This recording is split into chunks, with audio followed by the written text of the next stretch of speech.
फरमाने मुस्तफ़ा सल्लल्लाहु अलैहि वसल्लम है, दीन में आसानी करो, सख्ती ना करो और लोगों को खुशखबरी सुनाओ। इन्हें डरा डरा कर मुतनफ़िर ना करो।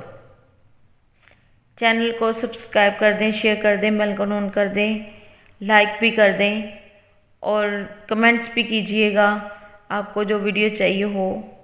अल्लाह हाफ़िज़।